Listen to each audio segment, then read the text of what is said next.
தேவ வார்த்தை ஐக்கியத்திற்கு நான் உங்களை வரவேற்கிறேன். நான் ஜெரல் சாண்டியாகோ. நாம் இன்று வேதத்திலிருந்து திருமணம் ஒரு கிறிஸ்தவ கண்ணோட்டம் என்ற தலைப்பில் தொடர்ந்து தியானிக்கப் போகிறோம். உலகத்தில் பலவிதமான கருத்துகள் இருக்கிறது. கருத்து சொல்ல அநேக பேர் இருக்கிறார்கள். நம்ம ஊரில் ஃப்ரீ அட்வைஸுக்கு பஞ்சமே கிடையாது. பத்தாததுக்கு உலகத்தில் திருமணத்தை குறித்து பலரும் பலவிதமாக சொல்லுகிறார்கள். ஆனால் ஜீவனை கொடுக்கக்கூடிய ஒரு கருத்து உண்டு என்றால், நல்ல கனிகளை உருவாக்கக்கூடிய நல்ல பலன்களை, ஒரு பலமான குடும்பத்தை, ஆசீர்வாதமான குடும்பத்தை உருவாக்கக்கூடிய ஒரு கருத்து உண்டு என்றால் அது தேவனுடைய கருத்து, தேவனுடைய வார்த்தை, தேவனுடைய சத்தியம். அதனால தான் பாருங்கள், நம்ம திருமணத்தை குறித்து தியானிக்கும்போது வேதம் என்ன சொல்லுகிறது, பைபிள் என்ன போதிக்கிறது, கிறிஸ்து என்ன சொல்லுகிறார், தேவ வார்த்தை என்ன சொல்லுகிறது என்பதை குறித்து நாம் இந்த தொடரில் தொடர்ந்து தியானித்து கொண்டு வருகிறோம். இந்த தொடரில் போதிக்கப்படுகிற இந்த கருத்துக்களை, இந்த காரியங்களை நீங்கள் ஜெபத்தோடு கேளுங்கள், ஜெபத்தோடு தியானியுங்கள். நீங்கள் பைபிள் எடுத்து நம்ம போதிக்கிற அந்த வசனங்கள்லாம் தொடர்ந்து படிங்க. இது உங்கள் வாழ்க்கையில் பெருத்த ஆசீர்வாதங்களையும் நன்மைகளையும் கொண்டு வரும். பலமுள்ள குடும்பங்களை கட்டும். உங்கள் திருமண வாழ்வு பலப்படும், ஆசீர்வதிக்கப்படும். நீங்கள் திருமணம் ஆகாதவர்களாக இருந்தாலும் கூட ஒரு நல்ல வெற்றிகரமான திருமணத்தை நடத்த உங்களுக்கு பலனும் ஞானமும் உண்டாகும். அப்படிப்பட்ட ஒரு திருமணத்தை அனுபவிக்க நீங்கள் ஆயத்தம் செய்யப்படுவீர்கள். ஹல்லேலூயா, ஹல்லேலூயா டு ஜீசஸ். சரி, ஒரு காரியத்தை ஞாபகப்படுத்த விரும்புகிறேன். இந்த ஊழியத்தை ஆதரிக்க விரும்புகிறவர்கள், நம்ம இந்த ஊழியத்தோட பேங்க் இன்ஃபர்மேஷனும் QR கோடும் உங்களுடைய ஸ்க்ரீனில் இருக்கும். அதை பயன்படுத்தி நீங்கள் இந்த ஊழியத்திற்கு காணிக்கைகளை அனுப்பலாம். கொடுங்கள், அப்பொழுது உங்களுக்கு கொடுக்கப்படும்.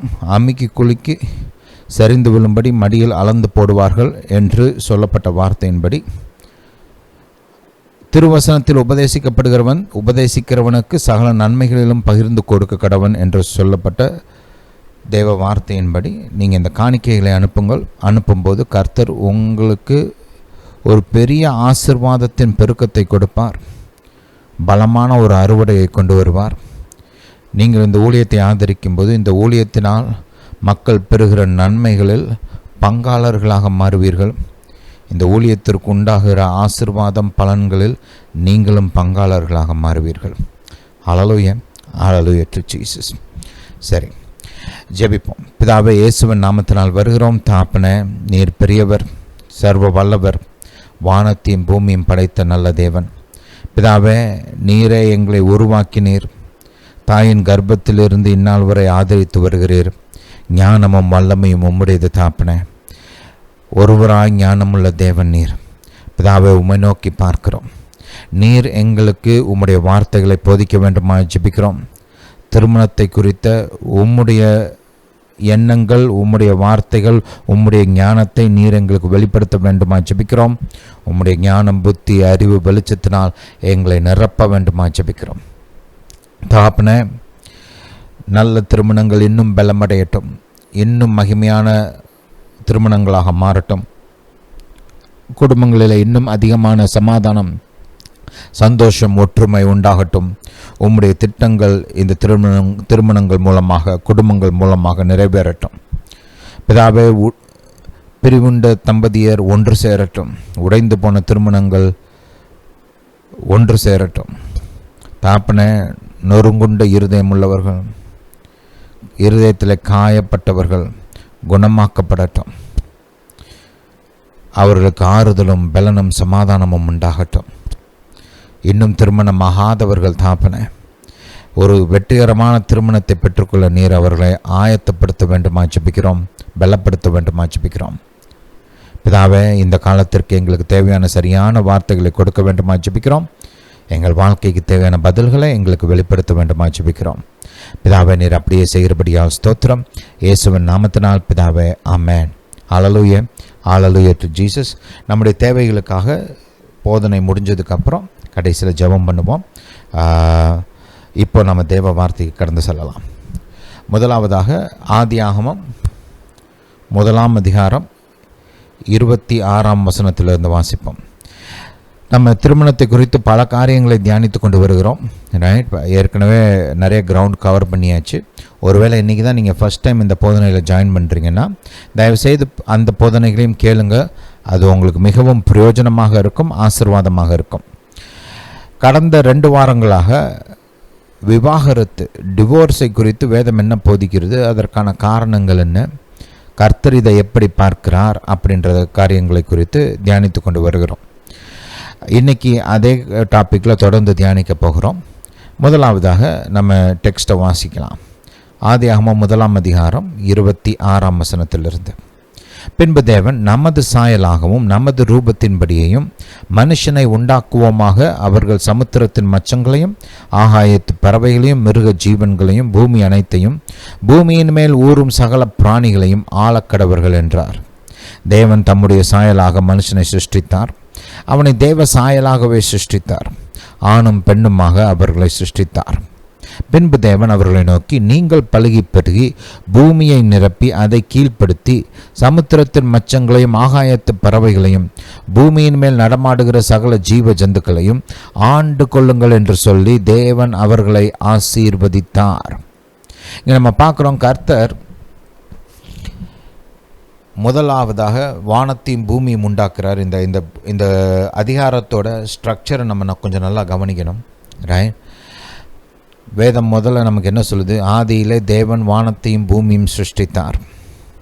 அடுத்து பார்த்திங்கன்னா வெளிச்சத்தை உருவாக்குகிறார், நிலப்பரப்பை உண்டாக்குகிறார், தண்ணீரை ஒரு இடத்துல சேர்த்து கடலை உருவாக்குகிறார்.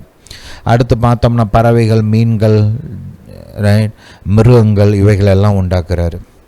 கடைசியாக தன்னுடைய குடும்பமாகிய தன்னுடைய பிள்ளையாகிய மனிதனையும் உருவாக்குகிறார். என்ன போதனைனா, வானத்தையும் பூமியும் படைத்த கர்த்தர் தான் நம்மளை உருவாக்கி இருக்கிறார். ரைட், அல்லேலூயா.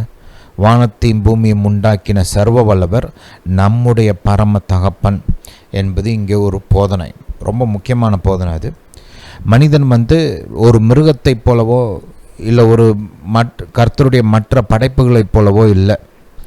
மனிதன் கர்த்தருடைய சாயலில், கர்த்தருடைய ரூபத்தில் அவருடைய பிள்ளையாக உருவாக்கப்பட்டவன்.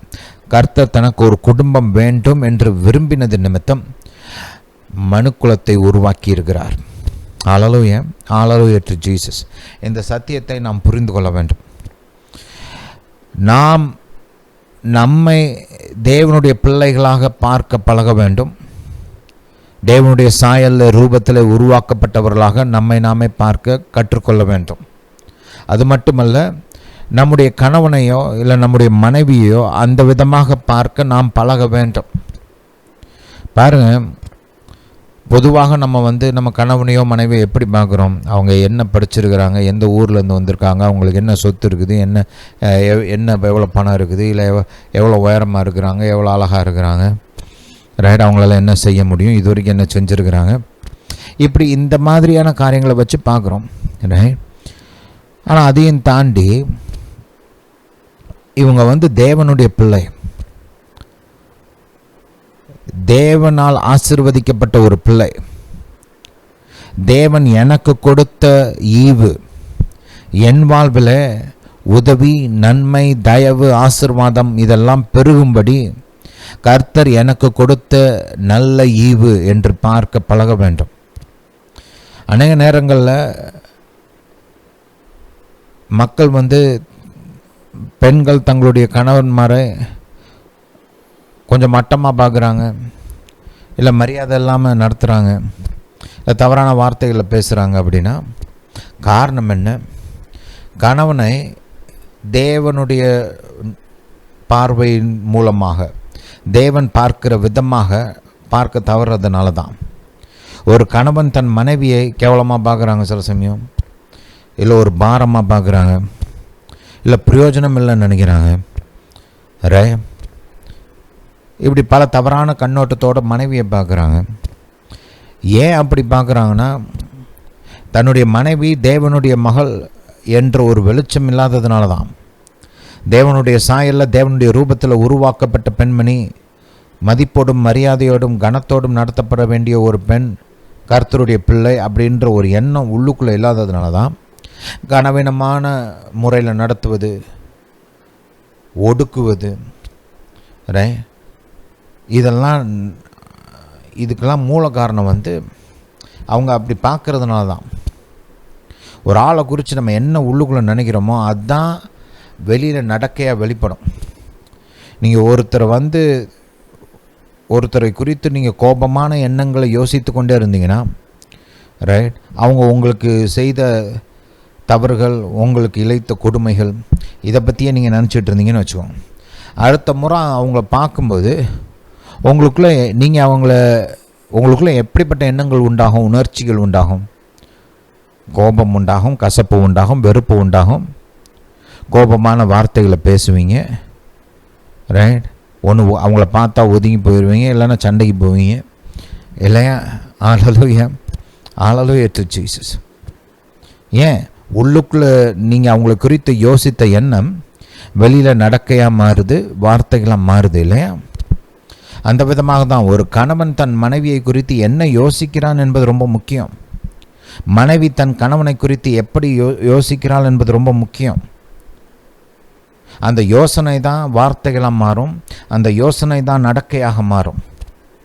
என்னைக்கு நம்ம கணவனையும் மனைவியும் கர்த்தருடைய பிள்ளைகளாக, கர்த்தருடைய சாயல்ல ரூபத்தில் உருவாக்கப்பட்ட வல்லமையுள்ள சிருஷ்டிப்புகளாக பார்க்க பழகிறோமோ அப்போ தான் குடும்பத்தில் வாழ்க்கை மேன்மையான ஒரு வாழ்க்கை உண்டாகும். குடும்பத்தில் ஒரு பலத்த ஆசீர்வாதங்கள் உண்டாகும். கவனிங்க, கர்த்தர் உங்கள் குடும்பத்தை ஒரு பெரிய நோக்கத்தோடு திட்டத்தோடு உருவாக்கி இருக்கிறார். கணவனையும் மனைவியும் சேர்த்த கர்த்தர் பலத்த கிரியைகளை உங்கள் மூலமாக நடப்பிக்கணும் அப்படின்ற ஒரு விருப்பத்தோடு தான் உங்கள் 2 பேரையும் ஒன்று சேர்த்துருக்கிறார். இப்படிப்பட்ட எண்ணங்கள்லாம் உங்களுக்குள்ளே இருக்கணும். அந்த தேவ திட்டத்தை குறித்த நோக்கம், என் கணவனோடு என்னை சேர்த்திருக்கிறாரே கர்த்தர், பெரிய காரியங்களை செய்யும்படி சேர்த்திருக்கிறார் அப்படின்ற ஒரு எண்ணம் வேணும். கணவன் தன்னை மனைவியை பார்க்கும்போது தேவன் எனக்கு கொடுத்துருக்கிற அந்த தரிசனங்கள்லாம் நிறைவேறும்படி எனக்கு இந்த மனைவியை கொடுத்துருக்கிறார் அப்படின்ற ஒரு எண்ணம் வேணும். என் மனைவி விலையேறப்பெற்றவள், என் கணவன் விலையேறப்பெற்றவர் அப்படின்ற ஒரு எண்ணம் ஒவ்வொரு கணவனுக்குள்ளும் மனைவிக்குள்ளும் இருக்கணும். அப்படி இருக்கும்போது தான் மரியாதையோடு நடத்துவாங்க, மரியாதையோடு பேசுவாங்க, அவங்கள பொக்கிஷமாக நினைப்பாங்க. புரியுதா? ஹல்லேலூயா. இந்த காரியம்லாம் ஏன் சொல்கிறேன்னா, நம்ம இந்த விவாகரத்தோடு இதெல்லாம் சம்மந்தப்பட்ட காரியம். பாருங்கள், இன்றைக்கி உங்களுடைய உங்கள் வீட்டில் இப்போ ஒரு 10 கிலோ தங்கம் இருக்குதுன்னு வச்சுக்குவோம். கோபம் வந்துச்சு, கடுப்பாக இருக்குது, உணர்ச்சி வசப்பட்டுட்டேன் அப்படின்னு சொல்லி அந்த தங்க கட்டியை தூக்கி நீங்கள் யாரையாவது குப்பை கூடையில் வீசுவீங்களா? செய்ய மாட்டீங்க இல்லையா? ஏன்னா அதோடைய மதிப்பு உங்களுக்கு தெரியும். அது எவ்வளவு விலையேறப்பெற்றது, அதனால் உங்களுக்கு எப்படிப்பட்ட லாபங்கள் உண்டாகும், அதை வச்சு நீங்கள் என்னெல்லாம் செய்யலாம் அப்படின்ற ஒரு வெளிப்பாடு, ஒரு வெளிச்சம், அறிவு உங்களுக்கு இருக்குது இல்லையா? அதனால தான் உங்களுக்கு என்னத்தான் கோபம் இருந்தாலும், என்னதான் வருத்தம், மனக்கசப்பு இருந்தாலும், யாரும் அந்த 10 கிலோ தங்கத்தை தூக்கி கொண்டு போய் குப்பைத்தொட்டில் போடுறேன்னு யாரும் வீசுறது கிடையாது. இன்ஃபேக்ட் நம்ம கோபத்தை அதில் காமிக்கவே மாட்டோம். அதுபோல் என்ன பண்ணுவோம், அதை எடுத்து பத்திரமா கொண்டு போய் பீரோக்குள்ளே வச்சு பூட்டிடுவோம், இல்லை ஒரு லாக்கருக்குள்ளே வைப்போம்னா பேங்க் லாக்கரில் கொண்டு போய் வச்சுருவோம், அதை பத்திரமா பாதுகாக்கணும் அப்படின்னு இல்லையா? ஏன்னா அதோடைய மதிப்பு உங்களுக்கு விளங்கி இருக்குது. அந்த மதிப்பை குறித்து அந்த வெளிச்சம்தான் உங்களை அந்த தங்கத்தை அந்த விதமாக நல்ல ஒரு மரியாதையோடு அந்த தங்கத்தை நடத்துவதற்கு, அதை நீ கையாளுவதற்கும் உங்களுக்கு உதவுது இல்லையா? ஹல்லேலூயா. இன்றைக்கி கவனிங்க, ஏன் மக்கள் இன்றைக்கி வேகமாக டிவோர்ஸ் பண்ணுறதுக்கு ரெடி ஆகுறாங்க? இஷ்டத்துக்கு பிரேக்கப், இஷ்டத்துக்கு டிவோர்ஸ். என்ன காரணம்னாலும் சரி, என்ன காரணத்துக்குனாலும் செய்யலாம் அப்படின்ற ஒரு எண்ணம் ஏன் மக்களுக்குள்ளே உருவாகுது? ஏன்னா அதோடைய மதிப்பு விளங்கலை, அந்த திருமணத்தை குறித்த முக்கியத்துவம் விளங்கலை. அந்த கணவனுடைய மதிப்பு அவங்களுக்கு விளங்கலை, அந்த மனைவியோட அந்த மதிப்பு அவங்களுக்கு விளங்கலை. அந்த கணவன் மூலமாக, அந்த மனைவி மூலமாக தன் வாழ்க்கையில் கர்த்தர் என்னெல்லாம் செய்ய விரும்புகிறார், அவங்க மூலமாக எனக்கு தங்களுக்கு உண்டாகிற அந்த நன்மைகள், ஆசீர்வாதங்கள், உதவிகள், இதை குறித்த வெளிச்சம் இல்லாததுனால டிவோர்ஸை வந்து டிவோர்ஸ் ஈஸியாக பண்ணலாம் அப்படின்னு யோசிக்கிறாங்க. என்றைக்குமே ஒரு எண்ணம் ஒரு மனிதனுக்குள்ளே உருவாகுது அப்படின்னா அதுக்கு வந்து பேக்ரவுண்ட் இருக்குது. ஒன்று, இப்போ உதாரணத்துக்கு எடுத்துக்கோங்க, இதை விளக்கி சொல்லணும்னா, அந்த தங்க கட்டியை குறித்த அறிவே எனக்கு இல்லைன்னு வச்சுக்கோங்களேன். ரைட், அதோட மதிப்பு எனக்கு தெரில, அது என்ன, அதோட விலை என்ன இன்றைக்கி அப்படின்னு எனக்கு தெரியல அப்படின்னா நான் வந்து அதை ஒரு பிளாஸ்டிக் மாதிரி தான் ட்ரீட் பண்ணுவேன் இல்லையா. ஏதோ ஒரு இரும்பு சாமா, இந்த பழைய பித்தளைக்கு இது பேரிச்சம்பளத்துக்கு தூக்கி போடுவோம் பாருங்க, பழைய இரும்பு, பழைய சாமா அதெல்லாம் தூக்கி போடுவோம்னா அந்த மாதிரி நானும் தூக்கி போட்டுருவேன். ஏன்னா அதோடைய மதிப்பு எனக்கு விளங்கலை இல்லையா. நீங்கள் வேதத்தில் நம்ம கர்த்தர் வந்து ஒரு உதாரணம் சொல்கிறார் இல்லையா, பன்றிகளுக்கு முன்பாக உங்கள் முத்தை தூக்கி போடாதீங்க அப்படின்னு சொல்கிறார் இல்லையா. ஏன் அப்படி சொல்கிறாரு? ஏன்னா அந்த பன்னியை பொறுத்த வரைக்கும் அந்த முத்துகளோட மதிப்பு அதுக்கு தெரியாது. அதை பொறுத்த வரைக்கும் அந்த சகதியில் இருக்கிற ஒரு சாதாரண கல்லும் ஒன்று தான், அந்த முத்தும் ஒன்று தான், இல்லை அங்கே இருக்கிற அந்த களிமண்ணும் ஒன்று தான். அதை பொறுத்த வரைக்கும் அந்த முத்துடைய முத்துக்கு வந்து மதிப்பே கிடையாது. அது எப்படி அந்த களிமண்ணை எடுத்து பிசைஞ்சு விளையாண்டு அதில் உருண்டு அது குறித்த ஒரு அக்கறை கவனம் இல்லாமல் இருக்குதோ, எப்படி ஒரு கல்லை சாதாரணமாக அது எடை போட்டு அதை குறித்த பெரிய யோசனையோ அக்கறையோ இல்லாமல் இருக்குதோ, அதே விதமாகத்தான் அந்த முத்தை குறித்தும் அது எந்த வித அக்கறையும் எந்த வித ஒரு மரியாதையும் இல்லாமல் கண்டபடி அதை எடுத்து பத்திரமாக வைக்கிறது தெரியாது அதுக்கு. அதை பொக்கிஷமாக நினச்சி அதை பாராட்ட தெரியாது. அதை பயன்படுத்தி எந்த நன்மையும் பெற்றுக்கொள்ள அதுக்கு தெரியாது. அதை பொறுத்த வரைக்கும் களிமண், முத்து எல்லாமே ஒன்று தான். கர்த்தர் என்ன சொல்ல வர்றாருன்னா, ஒரு சிலருக்கு இந்த தேவ வார்த்தை குறித்து அந்த மதிப்பே தெரியாது. இது எப்படி ஜீவனை கொண்டு வரும், ஆசீர்வாதத்தை கொண்டு வரும், நன்மையை கொண்டு வரும், இதன் மூலமாக நம்ம என்னெல்லாம் சாதிக்கலாம்னு அநேகம் பேருக்கு வெளிச்சம் இல்லை. அந்த வெளிச்சம் இல்லாததுனால அப்படிப்பட்ட சத்தியங்களை அவங்கள்ட்ட கொண்டு போய் கொடுக்காதீங்கன்னு சொல்கிறாரு. ஏன்னா அவங்க அதை குறித்த ஒரு ஞானமே அவங்களுக்கு கிடையாது இல்லையா. அதை பாரு தான் பாருங்கள், இன்றைக்கி அநேக மக்கள் ஏன் எந்த காரணமே இல்லாமல் கூட டிவோர்ஸ் பண்ணலாமா அப்படின்லாம் யோசிக்கிறாங்க. அப்படின்னா இதோடைய விலை, இதோடைய முக்கியத்துவம், இதோடைய மதிப்பு விளங்காததுனால தான். இன்றைக்கி நம்ம அந்த காரியத்தை வாசிப்போம். இந்த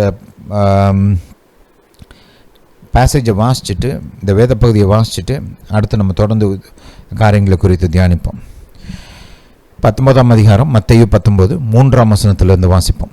அப்பொழுது பரிசேயர் அவரை சோதிக்க வேண்டும் என்று அவரிடத்தில் வந்து, புருஷனானவன் தன் மனைவியை எந்த முகாந்திரத்தினாலாகிலும் தள்ளிவிடுவது நியாயமா என்று கேட்டார்கள். அந்த எந்த முகாந்திரத்தினாலாகிலும் அப்படின்ற வார்த்தைகளை அண்டர்லைன் பண்ணி வச்சுக்கோங்க. இன்றைக்கி பாஷையில் சொல்லணும்னா என்ன காரணத்துக்குனாலும் டிவோர்ஸ் பண்ணலாமா அப்படின்னு கேட்குறாங்க. தள்ளி விடுவதுன்னா விவாகரத்து, டிவோர்ஸ். ரைட், என்ன காரணத்துக்குனாலும் விவாகரத்து பண்ணலாமா, தள்ளி விடலாமா அப்படின்னு கேட்குறாங்க. இன்றைக்கி உலகம் வந்து இந்த டைரக்ஷனில் தான் போயிட்டுருக்குது. என்ன காரணத்துக்குனாலும் டிவோர்ஸ் பண்ணலாம் அப்படின்ற ஒரு மைண்ட் செட்டுக்கு வந்துடுறாங்க. ரைட்,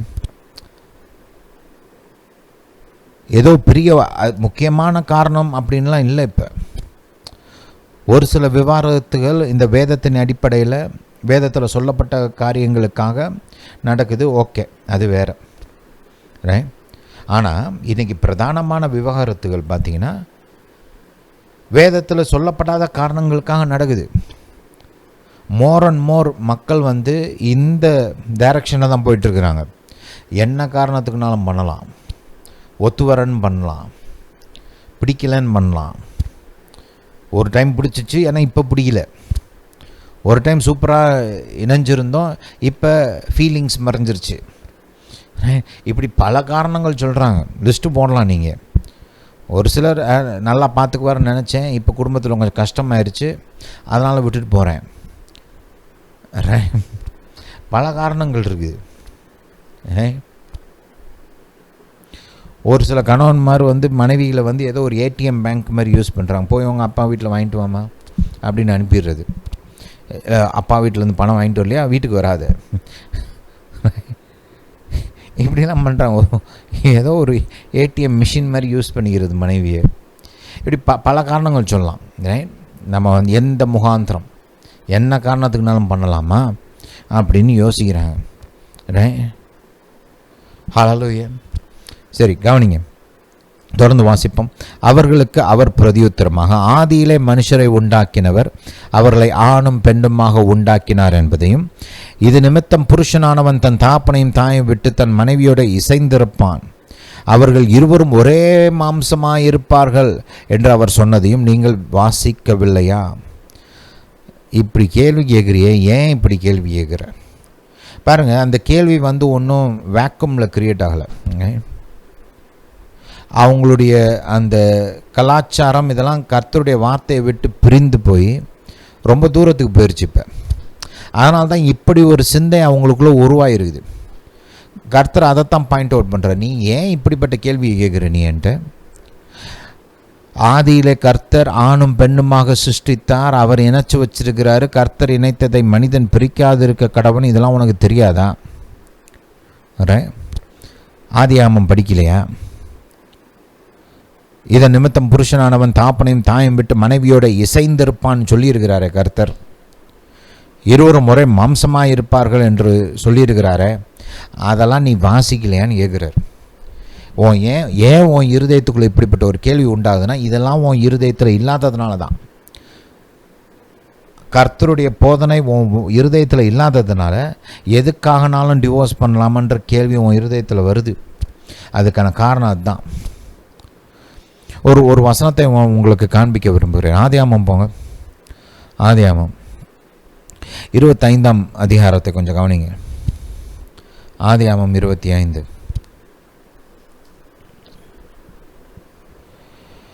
25 இங்கே பார்த்தீங்கன்னா கடைசியில் ஒரு இரு சகோதரர்களுக்கு நடுவில் நடந்த ஒரு காரியம் இங்கே நமக்கு போதிக்கப்படுகிறது. இங்கே யாக்கோபு தன் சகோதரனாகிய ஏசாவுடைய பலவீனத்தை பயன்படுத்தி அவனுடைய அந்த பிறப்புரிமை முதல் பிள்ளையோட அந்த ஆசீர்வாதங்களை எடுத்துக்கிறான். அண்ணனை அவனுடைய பலவீனத்தை பயன்படுத்தி அட்வான்டேஜ் எடுத்துக்கிட்டு அவன்கிட்ட இருந்து அதை வாங்கிக்கிறான். அது இங்கே போதிக்கப்படுகிறது. போதிக்கப்படுற அந்த என்ன அங்கே வெளிப்படுத்தப்படுகிறதுன்னு கொஞ்சம் கவனிப்போம். 28ஆம் வசனத்திலிருந்து வாசிப்போம். ஏசாயா வேட்டையாடி கொண்டு வருகிறது ஈசாக்கினுடைய வாய்க்கு ருசிகரமாக இருந்ததினாலே ஏசாவின் மேல் பட்சமாக இருந்தான், ரெபெக்காலோ யாக்கோபின் பட்சமாக இருந்தாள். அப்பா செல்லம், அம்மா செல்லம். 29ஆம் வசனம். ஒரு நாள் ஏசா வெளியிலிருந்து களைத்து வந்தபோது யாக்கோபு கூழ் சமைத்து கொண்டிருந்தான். அப்பொழுது ஏசா யாக்கோபை நோக்கி, அந்த சிவப்பான கூழிலே நான் சாப்பிட கொஞ்சம் தான், இளைத்திருக்கிறேன் என்றான். இதனாலே அவனும் ஏதோம் என்கிற பேர், அவனுக்கு ஏதோம் என்ற பேர் உண்டாயிற்று. அப்பொழுது யாக்கோபு, உன் சேஷ்ட புத்திர பாகத்தை இன்று எனக்கு விற்று போடு என்றான். சேஷ்ட புத்திர பாகம்ன்றது ரொம்ப பெரிய ஆசீர்வாதம். இங்கே பழைய ஏற்பாட்டில் போய் படித்து பார்த்தீங்கன்னா அந்த முதல் பிள்ளைகளுக்கு வேதம் ரொம்ப பெரிய முக்கியத்துவம் கொடுக்குறது. அந்த முதல் பிள்ளைகளுக்கு பெரிய ஆசீர்வாதம் வாக்கு பண்ணப்பட்டிருக்குது. பைபிள் முழுசாக இது போதிக்கப்பட்டிருக்குது. நீங்கள் இப்போ பழைய ஆதியாகமத்தில் அதோடைய போதனையை பார்க்கலாம், யாத்ராகமத்தில் பார்க்கலாம். அந்த 5 புஸ்தகங்களில் இதை குறிச்செல்லாம் பல காரியங்கள் போதிக்கப்பட்டிருக்குது. அப்போது அது ஒரு பெரிய ஆசீர்வாதம். கர்த்தருமே அதை குறித்து கவனமாக இருக்கிறார். கவனமாக இருக்கணும்னு விரும்புகிறார். ஒரு கட்டளைகளில் கொடுக்கப்படும் போது கூட பார்த்திங்கன்னா, இந்த ஒரு சிலர் பழைய ஏற்பாட்டிலலாம் பல மனைவிகள் வச்சுருந்தாங்க இல்லையா? அப்போ பிடிக்காத மனைவியோட பையன் மூத்த பையனாக இருந்து, பிடிச்ச மனைவியோட பையன் இளையவனாக இருந்தால், நீ அந்த மூத்த பையனுக்கு கொடுக்க வேண்டியதெல்லாம் கொடுக்காமல் இருக்கக்கூடாதுன்னெலாம் கர்த்தர் சொல்கிறார். ஒரு உதாரணத்துக்கு சொல்கிறேன். இப்படி பல இடங்களில் இந்த முதற் பிள்ளையை குறித்த போதனைகளும் அதுக்குரிய ஆசீர்வாதங்களை குறித்தும் பைபிள் போதிக்குது. ரைட்? அது வந்து ஒரு விலையேறப்பெற்ற ஒரு காரியம். அதுக்குன்னு ஒரு மரியாதை இருக்குது. அதன் மூலமாக நிறைய நன்மைகள் உண்டாகுது. ஆனால் இந்த ஏசாவை பார்த்திங்கன்னா, இவன் எப்படிப்பட்டவன்னா, 32ஆம் வசனத்தை கவனிங்க. அதற்கு ஏசா, இதோ நான் சாக போகிறேன்னு, இந்த சேஷ்ட புத்திர பாகம் எனக்கு என்னத்திற்கு என்றான். இவன் ஒன்றும் 4 நாளாக சாப்பிடாமலாம் இருக்கல, நல்லா சாப்பிட்றவன். ரைட்? பெரிய ஐஸ்வர்யவானுடைய பிள்ளை. ஈசாக்கு வந்து ஆபிராம் அவனுடைய தாத்தா மகா பெரிய ஐஸ்வர்யவான். அவர் தனக்கு இருக்கிறதெல்லாம் ஈசாக்கு கொடுத்துருக்கிறாரு. ஈசாக்கு அங்கே ஆரம்பித்து பல மடங்கு பெருகி ராஜாக்களே மிரட்டக்கூடிய அளவுக்கு பெரிய ஒரு ஐஸ்வர்யவான். அப்படிப்பட்ட ஆள். அவனுடைய மூத்த பிள்ளை இவன். இவனுக்கு என்ன சோத்துக்கா பஞ்சம்? நல்லா சாப்பிடக்கூடியவன் தான். நல்லா வகை வகையாக விரும்பினதெல்லாம் சாப்பிடக்கூடியவன் தான். ரைட்? அன்னைக்கு கூட நல்லா சாப்பிட்ருப்பான். ஆல்ரெடி வேட்டைக்கு போயிட்டு வந்திருக்கான், கொஞ்சம் பசியாக இருக்குது, அவ்வளோதான். ரைட்? அது மட்டும் இல்லை, ஒரு வேளை யாக்கோபுக்கு சாப்பாடு அந்த கூழை கொடுக்கலன்னா இப்போ என்ன, அம்மா செஞ்சு தர மாட்டாங்களா? இல்லை அவனுக்கு எத்தனையோ வேலைக்காரங்க இருக்கிறாங்க, எவன்டையா போய் அந்த சாப்பாடு செஞ்சு கொண்டு வான்னு சொன்னால் செய்ய மாட்டானா? ரைட்? ஆனால் அவனுடைய பார்வையில் இந்த சேஷ்ட புத்திர பாகம் வந்து ஒன்றத்துக்குமே பிரயோஜனம் இல்லாத ஒரு காரியமாக இருக்குது. ஒரு கலசம் ஒரு கவசம் கூழை காட்டலும். இது வந்து விலை கம்மியாக அவன் பார்க்குறான். இப்போ கூழுக்கு நம்ம எவ்வளோ காசு கொடுப்போம்? 10 ரூபா கொடுப்போமா? 20 ரூபா கொடுப்போமா? யாக்கோபு ஏசாவை பொறுத்த வரைக்கும் இவனுடைய சேஷ்ட புத்திரப்பாங்க அதை காட்டிலும் மட்டமாக பார்க்குறான். அது ஆக்சுவலாக ரொம்ப விலையேறப்பெற்றது. ஆனால் இவன் பார்வையில் அது மட்டமானதாக இருக்குது, பிரயோஜனமற்றதாக இருக்குது. அப்பொழுது கவனிய, யாக்கோபு இன்று எனக்கு ஆணையிட்டு கொடு என்றான். அவன் யாக்கோபுக்கு ஆணையிட்டு தன் சேஷ்ட புத்திர பாகத்தை அவனுக்கு விட்டு போட்டான். எவதுக்கு? ஒரு கவசம் கூழுக்குங்க. யோசிச்சு பாருங்களேன். அப்பொழுது யாக்கோபு ஏசாவுக்கு அப்பத்தையும் பயற்றங்கூழையும் கொடுத்தான். புசித்து கொடுத்து எழுந்து போய்விட்டான். இப்படி ஏசா தன் சேஷ்ட புத்திர பாகத்தை அலட்சியம் பண்ணினான். அலட்சியம். அதை பெருசாக நினைக்கல, விலை மதிப்பிற்குரியதாக நினைக்கல, பாதுகாக்கப்பட வேண்டியதாக அவன் நினைக்கல. இதனால் எனக்கு பெருத்த பிரயோஜனம் உண்டாகும் என்ற அந்த வெளிப்பாடு அவனுக்கு இல்லை. அதனால் பாருங்கள், அதை அலட்சியம் பண்ணுறான். இத்தினூண்டு கூழுக்காக அதை தூக்கி விற்று போடுறான்.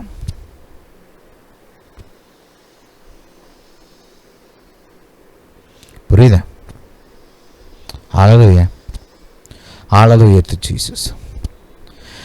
இன்றைக்கி நிறைய பேர் திருமணத்தை வேகமாக முறிக்க முற்படுறாங்க. அப்படின்னா என்ன காரணத்துக்குனாலும் அதை முறிக்கலாம் அப்படின்னு நினைக்கிறாங்கன்னா அதுக்கு காரணம் அவங்க பார்வையில் இந்த திருமணம் விலை மதிப்பற்றதாய் மாறிவிட்டது. திருமணத்துடைய முக்கியத்துவம் விளங்கலை, மனைவியோட முக்கியத்துவம் விளங்கலை, கணவனுடைய முக்கியத்துவம் விளங்கலை. கர்த்தருடைய பார்வையில் விவாகரத்து அருவறுக்கப்படக்கூடிய காரியம், கர்த்தர் வெறுக்கிற காரியம் என்ற வெளிச்சம் அவங்களுக்கு இல்லை. கர்த்தர் ஆதியில் ஆணும் பெண்ணுமாக உருவாக்கி இருக்கிறார், இசைந்திருக்க வேண்டும் என்று உருவாக்கி இருக்கிறார். இவங்க மூலமா தேவனுடைய மாபெரும் திட்டங்கள் இந்த பூமியில நிறைவேற வேண்டும் என்று உருவாக்கி இருக்கிறார், ஒன்று சேர்த்திருக்கிறார் என்ற இந்த வெளிச்சம் சுத்தமா இல்லை. இல்லாததுனாலதான் அப்படி ஈஸியா டிவோர்ஸ் பண்றதுக்கு முற்படுறாங்க. புரியுதா? அதனால தான் திருமணம் எவ்வளோ முக்கியத்துவம் வாய்ந்தது, அதனால் உண்டாகிற நன்மைகள் என்ன அப்படின்னு இந்த ஆங்கிள் இருந்து அந்த ஆங்கிள் இருந்து திரும்ப திரும்ப பல விதங்கள் இதை சொல்கிறதுக்கு காரணம் இதுதான். இந்த வெளிச்சம் உள்ளே போயிடுச்சுன்னா மனைவியை கவனமாக பார்த்துக்குவாங்க, கணவனை கவனமாக பார்த்துக்குவாங்க, மரியாதையாக பார்த்துக்குவாங்க. இந்த உறவு முறிஞ்சிடக்கூடாதே அப்படின்னு நினைப்பாங்க. இந்த உறவை மேன்மைப்படுத்துவதற்கான முயற்சியில் இறங்குவாங்க. ஏதாவது மனஸ்தாபம் வந்துச்சுன்னா அதை சீக்கிரம் சரி செய்யணுமேன்ற ஒரு ஒரு எண்ணம் அவங்களுக்குள்ள உண்டாகும். இதெல்லாம் இல்லாததுனால தான் ஒரு சின்ன மேட்டருக்கு ஒரு 10 நாள் பேசுகிறது கிடையாது. ஒரு சாதாரண மேட்டருக்கு ஒரு 10 நாளைக்கு அம்மா வீட்டுக்கு போகிறது. ஏன் இதெல்லாம் குடும்பத்தில் நடக்குது? ஏன்னா அந்த திருமணத்துடைய முக்கியத்துவமே புரிய மாட்டேங்குது. இத்தினோண்டு காசுக்கு பொண்டாட்டியை விரட்டி விடுறது, இல்லை இத்தினோண்டு காசுக்கு கோவச்சிட்டு அம்மா வீட்டுக்கு போகிறது, இல்லை ஒரு சொற்ப மேட்ரு, ஒரு ஒன்றுமே இல்லாத மேட்ரை பெருசாக ஊதி பெருசாக்கி அதை என்னமோ ஒரு ஈகோ ட்ரிப்பு மாதிரி எடுத்துகிட்டு போயிடுறது.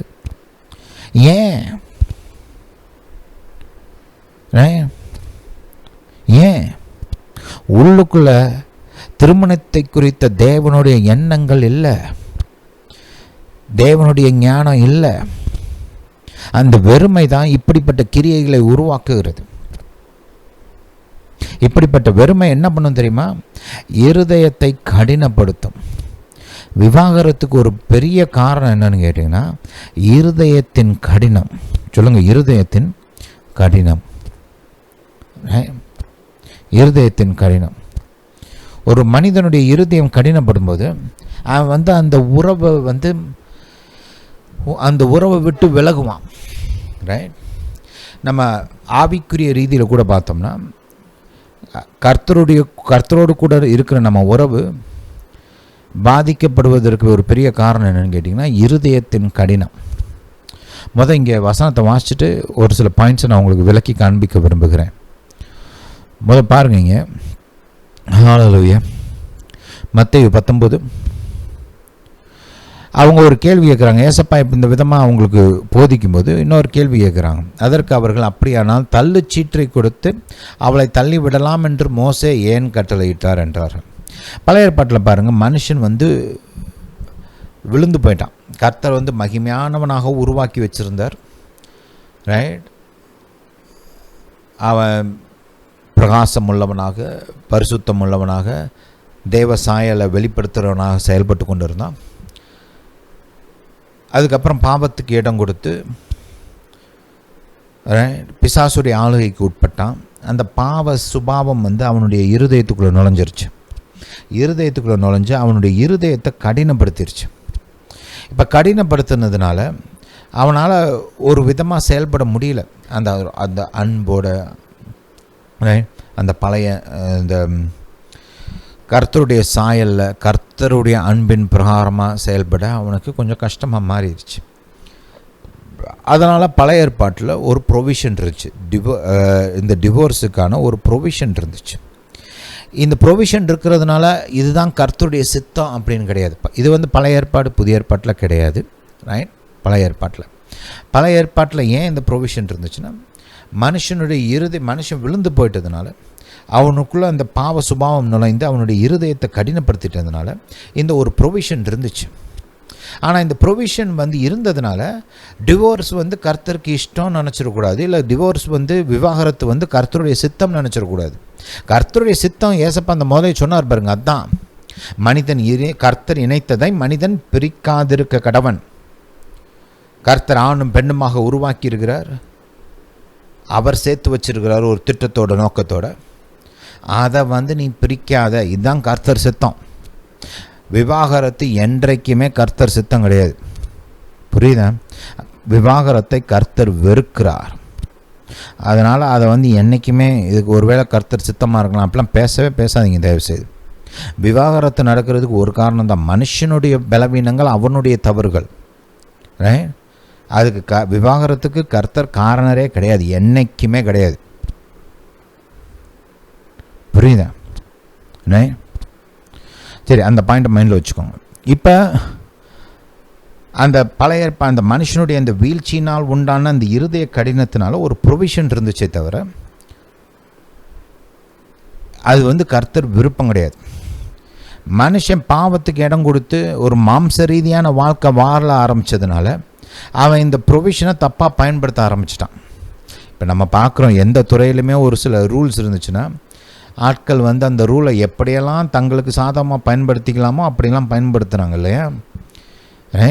அந்த விதமாக தான் இந்த ஒரு ப்ரொவிஷனை இவங்க அப்யூஸ் பண்ணுறாங்க. என்ன காரணத்துக்குனாலும் டிவோர்ஸ் பண்ணலான்ற மாதிரி எடுத்துகிட்டு போகிறாங்க. ஆனால் கர்த்தருடைய நோக்கம் அது கிடையவே கிடையாது. கர்த்தருடைய பொசிஷன் என்றைக்குமே ஒன்று தான். கர்த்தர் விவாகரத்தை வெறுக்கிறார். விவாகரத்துக்கு கர்த்தருக்கு இஷ்டமே கிடையாது. புரியுதா? இதுதான் கர்த்தருடைய பெர்மனண்ட் சித்தம். புரியுதா?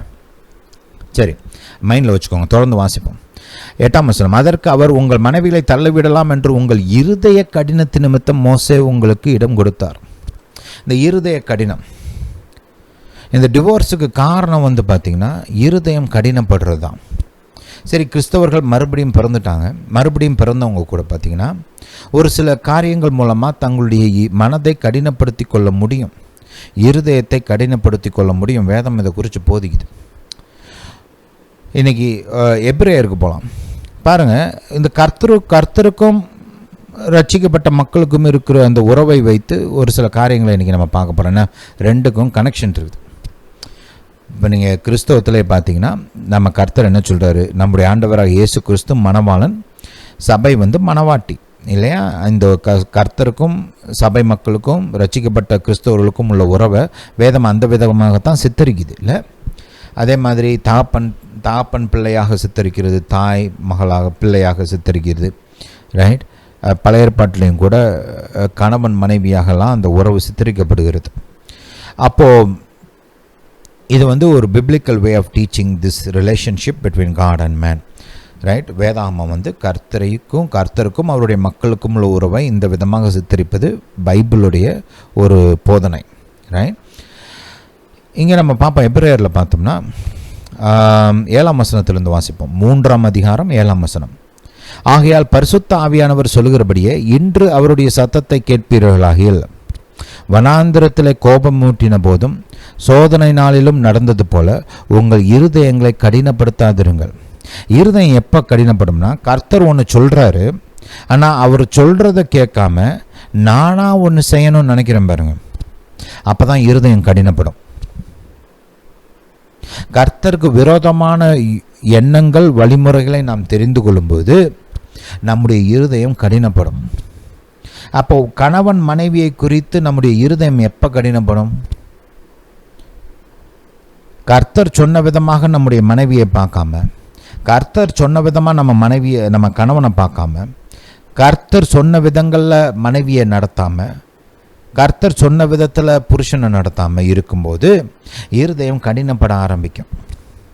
கொஞ்சம் கொஞ்சமாக இந்த கடினப்படுறதுன்றது பாருங்கள், அட் அ டைமு ஒரு நொடி பொழுதில் அப்படியே கல்லாக மாறுறதெல்லாம் கிடையாது.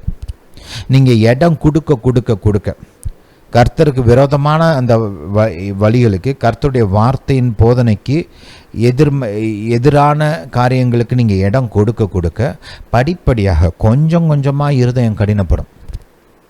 இதை நீங்கள் நல்லா விளங்கிக்கணும். இப்போ கர்த்தரோட உறவில் இருக்கிற மக்கள் பாருங்கள், நேற்று ரட்சிக்கப்பட்டு நல்லா வைராக்கியமாக இருந்தவங்க திடீர்னு ஒரு நாள் அப்படியே தூக்கி போட்டுலாம் போக மாட்டாங்க. அவங்க கர்த்தருடைய வார்த்தைக்கு விரோதமான பாவத்துக்கு இடம் கொடுக்க சின்ன அளவுலையோ பெரிய அளவுலையோ கொஞ்சமாக இடம் கொடுக்க அந்த காரியத்தை விட்டு அவங்க மனம் திரும்பாமல் அதே பாதையிலே போய்கிட்டே இருந்தாங்கன்னா படிப்படியாக அவங்களுடைய இருதயம் கடினப்படுத்தப்படும். ஒரு நேரத்தில் அந்த கடினம் முற்றி போச்சுன்னா அவங்க கர்த்தரை விட்டு விலகியே போயிடுவாங்க. இங்கே நம்ம வாசிக்கிறோம் பாருங்கள், தொடர்ந்து வாசிப்போம். அங்கே உங்கள் பிதாக்கள் என்னை சோதித்து என்னை பரீட்சை பார்த்து 40 வருஷ காலம் என் கிரியைகளை கண்டார்கள். அதனால் நான் அந்த சந்ததியை ஆலோசித்து அவர்கள் எப்பொழுதும் வழுவிப்போகிற இருதயமுள்ள ஜனம் என்றும். வழுவிப்போகிற இருதயம் எது அவங்களை அப்படி கடினப்படுத்துதுன்றது கவனிங்க. கர்த்தருடைய பாதையை விட்டு விலகி போகிற அந்த இருதயம். ரைட்? அதுதான் பேக்ரவுண்ட், அதுதான் காரணம். வழுவி போகிற இருதயமுள்ள ஜனம் என்றும் என்னுடைய வழிகளை அறியாதவர்கள் என்றும் சொல்லி, நம்ம அதான் நான் முதலே சொன்னேன், கர்த்தர் மனைவி எப்படி பார்க்குறாரு, புருஷனை எப்படி பார்க்குறாரு, ரைட்? அப்படின்ற அந்த அறிவு, வெளிச்சம், திருமணத்தை குறித்த அவருடைய போதனை, அதோடைய முக்கியத்துவத்தை குறித்த போதனை இதெல்லாம் உள்ளத்தில் இல்லைன்னா மனைவியை குறித்து கொஞ்சமாக இருதயம் கடினப்படும். ரைட்? ஒரு காலத்தில் மனைவியை கொண்டாடி இருப்பாங்க, இன்றைக்கி பார்க்கவே கடுப்பாக இருக்கும் அவங்களுக்கு. ஒரு காலத்தில் புருஷன்னா அப்படி அன்பு பொங்கி வழிஞ்சிக்கிட்டு இருந்தவங்களாம் பாருங்கள், இன்றைக்கி புருஷனை அசட்டையே பண்ணாமல் மதிக்காமல் அப்படிலாம் போயிட்டே இருக்கிறாங்க. ஏன்? காலப்போக்கில் இருதயம் கடினப்பட அனுமதித்து விட்டார்கள். கொஞ்சம் கொஞ்சமாக அந்த வார்த்தையின் போதனைக்கு விரோதமாக புருஷனை நடத்தி அந்த வார்த்தையின் போதனைக்கு விரோதமாக மனைவியை நடத்தி படிப்படியாக அந்த இருதயம் கடினப்பட்டுக்கிட்டே வர ஒரு ஸ்டேஜில் இவங்க கூட இருக்கவே எனக்கு பிடிக்கலன்ற அந்த நிலைமைக்கு போயிடுறாங்க. இங்கே கவனிங்க 11ஆம் வசனம். என்னுடைய இறைப்பாறுதலில் அவர்கள் பிரவேசிப்பதில்லை என்று என்னுடைய கோபத்திலே ஆணையிட்டேன் என்றார். சகோதரரை கவனிங்க, ஜீவனுள்ள தேவனை விட்டு விலகுவதற்கேதுவான அவ்விசுவாசமான பொல்லாத இருதயம் உங்களில் ஒருவனுக்குள்ளும் இராதபடிக்கு நீங்கள் எச்சரிக்கையாயிருங்கள். அடுத்த வசனத்தை கவனிங்க. உங்களில் ஒருவனாகிலும் பாவத்தின் வஞ்சனையினாலே கடினப்பட்டு போகாதபடிக்கு இன்று எண்ணப்படும் அளவும் நாடோறும் ஒருவருக்கொருவர் புத்தி சொல்லுங்கள். பாருங்க, அந்த இருதயம் கடினம் என்ன பண்ணும்னா ஒரு ஸ்டேஜில் விலகி போக செய்துவிடும். புரியுதா? அதனால் பாருங்கள், அந்த கணவன் மீது இருக்கிற அந்த அன்பு, அந்த மனைவிக்கு மீது இருக்கிற அந்த அன்பை பாதுகாத்து கொள்ள வேண்டும், அதை வளர்க்க வேண்டும், அதில் முயற்சி செய்யணும். என் மனைவியை நான் நல்லா நடத்த போகிறேன், என் கணவனை நான் நல்லா நடத்த போகிறேன்னு மெனக்கெடணுங்க. மெனக்கெட்டு வேலை பார்க்கணும், அசட்டை பண்ணக்கூடாது. இப்போ 10 கிலோ தங்கத்தை நம்ம அசட்டை பண்ணுவோமா? செய்ய மாட்டோம்ல. 100 கிலோ தங்கம் இருந்துச்சுன்னா சும்மா அப்படி தூக்கி என்ன வராண்டாவில் போட்டு வைப்பீங்களா? வீட்டு வாசலில் போட்டு வைப்பீங்களா? பூட்டாமல் வெளியில் போட்டு வச்சுருப்பீங்களா? செய்ய மாட்டீங்க. ஏன்?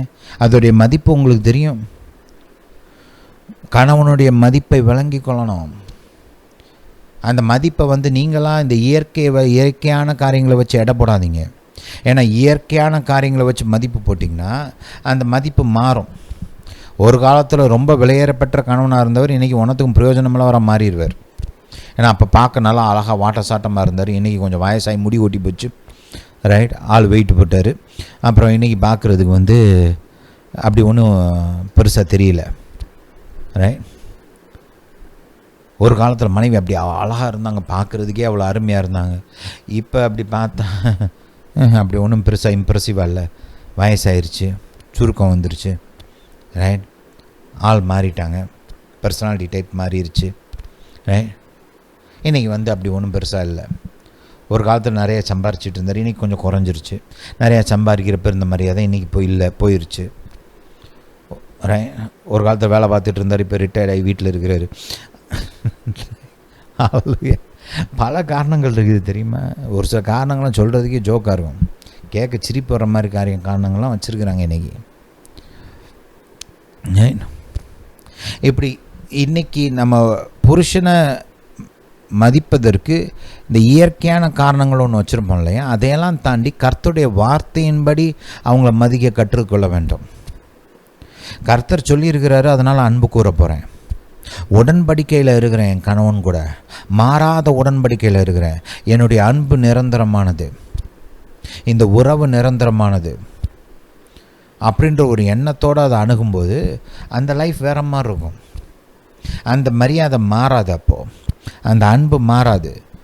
சூழ்நிலைகள் மாறலாம், அன்பு அப்படியே இருக்கும். கஷ்ட நஷ்டங்கள் வரலாம், ஆனால் அந்த மரியாதை அப்படியே தான் இருக்கும். புரியுதா?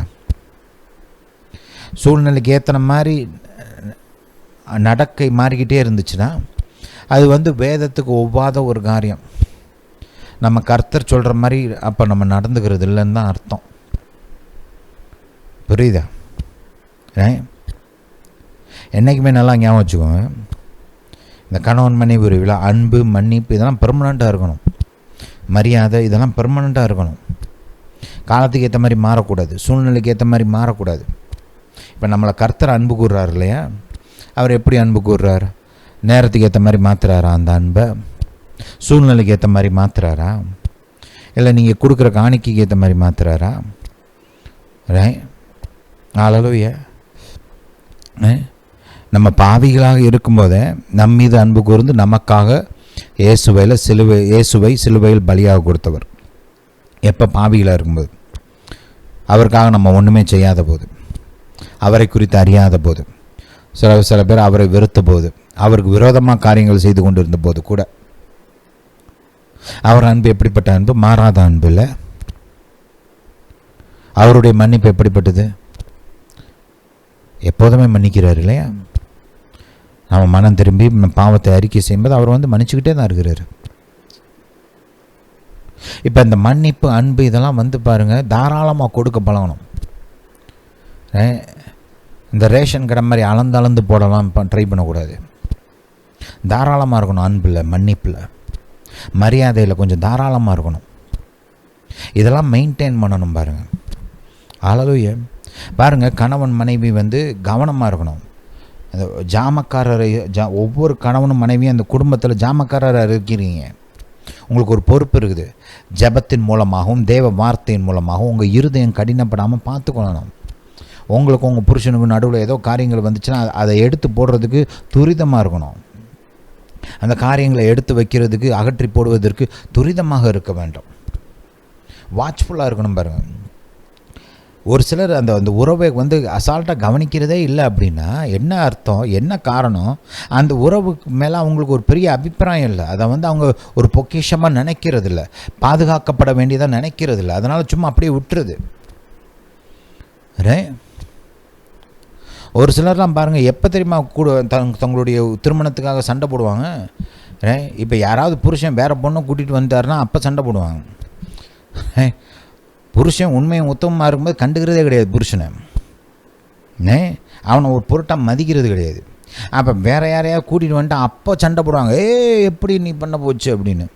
அப்போ என் குடும்பத்துக்காக நான் சண்டை போடுறேன், என் கணவனுக்காக நான் சண்டை போடுறேன் அப்படின்னு அப்போ வருவாங்க. மனைவி நல்லா உண்மையாக உத்தமாக இருக்கும்போது மனைவியை பார்க்குறதே கிடையாது, ஒரு பொருட்டாக நினைக்கிறது இல்லை. இப்போ அவங்க வேறு யார் கூடயே போயிட்டாங்கன்னா அப்புறம் உட்காந்து, ஐயோ என் குடும்பத்துக்காக நாம் கர்த்தர் முன்னாடி நிற்கிறேன் பிரதர், என் குடும்பத்துக்காக நான் வைராக்கியமாக நிற்கிறேன். அப்புறம் போனதுக்கப்புறம் சொல்லுவாங்க. இருக்கிறப்ப பாருங்க, கூட இருக்கும்போது பாதுகாத்துக்குங்க. புரியுதா? ஜெபத்தோடையும் தேவ வார்த்தையோடையும் தேவ வார்த்தை மூலமாக அந்த திருமணத்தை, அந்த குடும்பத்தை, உங்களுடைய இருதயத்தை பாதுகாத்து கொள்ளுங்கள். அலர்ட்டாக இருக்கணும் கணவன் மனைவி ஜெபத்தில். தேவ வார்த்தையின்படி வச்சு காரியங்கள்லாம் எப்படி நடக்குது, சரியாக நடக்குதா, ஏதாவது தப்பாக நடக்குதா, இதெல்லாம் அலர்ட்டாக இருக்கணும், மைண்ட்ஃபுல்லாக இருக்கணும், வாட்ச்ஃபுல்லாக இருக்கணும்.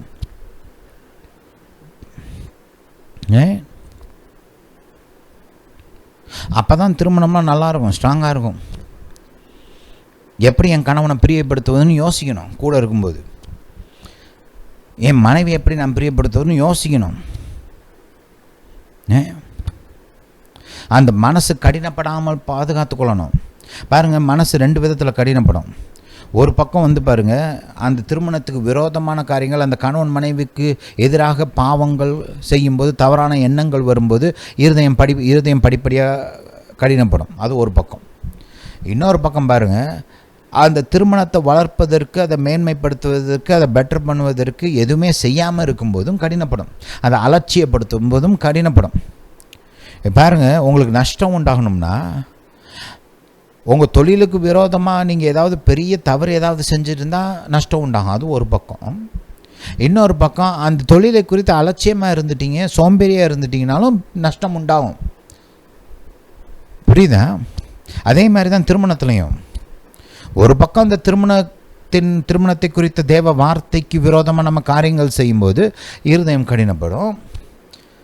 தவறான எண்ணங்களுக்கு இடம் கொடுத்து அதை குறித்து அப்படிப்பட்ட எண்ணங்களை சிந்தித்து கொண்டு இருக்கும்போது இருதயம் கடினப்படும். இன்னொரு பக்கம் அந்த திருமணத்தை குறித்து கண்டுக்காமே இருந்துட்டு, அதை அலட்சியப்படுத்திட்டு, அதை இந்த டேக் இட் ஃபார் கிராண்டட்னு சொல்லுவாங்க இங்கிலீஷில். ரைட்? நம்ம புருஷன் தானே, எங்கே போகிறார், நம்ம மனைவி தானே, அவளுக்கு நம்மளை விட்டு ஆள் கிடையாது, அதெல்லாம் ஒன்றும் நடக்காது, அதெல்லாம் பார்த்துக்கலாம், அதெல்லாம் ஒன்றும் ஆகாது. அப்படி ஒரு மெத்தனமான ஒரு போக்கு பாருங்க. இப்படிலாம் இருந்துச்சுன்னா இருதயம் கடினப்படும். ஒரு நேரத்துக்கு மேலே அது உங்களுக்கு ஒரு பழக்கமாகவே மாறிடும், உங்களுடைய சுபாவமாக மாறிடும். மனைவி அலட்சியப்படுத்துவது, கணவனை அலட்சியப்படுத்துவது, கண்டுக்காமல் விட்டுறது, இது உங்களுடைய சுபாவமாக மாறிடும். அதே அப்படியே போயிட்டே இருந்தீங்கன்னா ஒரு ஸ்டேஜுக்கு மேலே அப்புறம் சொல்லுவீங்க, என்ன நடந்துச்சுன்னே தெரியல, திடீர்னு விட்டுட்டு போயிட்டார். என்ன நடந்துச்சுன்னே தெரியல, திடீர்னு மனைவி விட்டுட்டு போயிட்டா. திடீர்னுலாம் போல பல வருடங்களுடைய அலட்சியத்தின் விளைவு, பல வருடங்களாக இருதயம் கடினப்பட்டதுடைய விளைவு. அதனால தான் வாட்ச்ஃபுல்லாக இருக்கணும், திருமணத்தை குறித்து ஜெபிக்கிறவங்களாக இருக்கணும், தேவ வார்த்தையை வச்சு நிதானிக்கிறவங்களாக இருக்கணும், உங்களுடைய இருதயத்தை பாதுகாக்கிறவங்களாக இருக்கணும், தாராளமாக மன்னிக்கிறவங்களா, தாராளமாக அன்பு கொடுக்குறவங்களா, தாராளமாக மரியாதை கொடுக்குறவங்களா இருக்கணும். அப்போ தான் திருமணங்கள்லாம் பாதுகாக்கப்படும். ஏசா மாதிரி இருந்தீங்கன்னா உங்களை விட்டு நழுவி போயிடும். அது புரியுதா? ஹல்லேலூயா. உங்கள் இருதயம் கடினப்படுவதற்கு இடம் கொடுக்காதிருங்கள். ரொம்ப ரொம்ப முக்கியம் அது. ஹல்லேலூயா, ஹல்லேலூயா டு ஜீசஸ். ஜெபிக்கலாமா? பிதாவே, இயேசுவின் நாமத்தினால் வருகிறோம். தாப்பனே, உம்முடைய விலையேறப்பெற்ற வார்த்தைகளுக்காக ஸ்தோத்திரம். பிதாவே, நீர் பார்க்கும் விதமாக எங்கள் கணவனையோ மனைவியோ பார்க்க எங்களுக்கு உதவி செய்யும். உம்முடைய பார்வையில் அவர்கள் எவ்வளவு விலை மதிப்புள்ளவர்களாக இருக்கிறார்களோ அந்த விதமாக பார்க்க எனக்கு உதவி செய்யுங்கள். பிதாவே, திருமணத்தை மதிப்புக்குரிய காரியமாக விலையேறப்பெற்றதாக பார்க்க எங்களுக்கு உதவி செய்யுங்க. எங்களுடைய இருதயம் கடினப்படாதபடி பாதுகாத்து கொள்ள எங்களுக்கு போதிங்க, உதவி செய்யுங்க. விழித்திருக்கிறவர்களாக ஜாமக்காரராக இருக்க எங்களுக்கு உதவி செய்யுங்க. தாப்பனே, உம்முடைய ஞானம், உம்முடைய புத்தி, உம்முடைய கிருபை எங்களுக்கு கொடுங்க. எங்கள் குடும்பத்தையும் எங்கள் இருதயத்தையும் பாதுகாக்கக்கூடிய, அந்த திருமணத்தையும் பாதுகாக்கக்கூடிய அந்த ஞானத்தையும் கிருபை எங்களுக்கு கொடுங்க தாப்பனே. பிதாவே, வழிநடத்துங்க.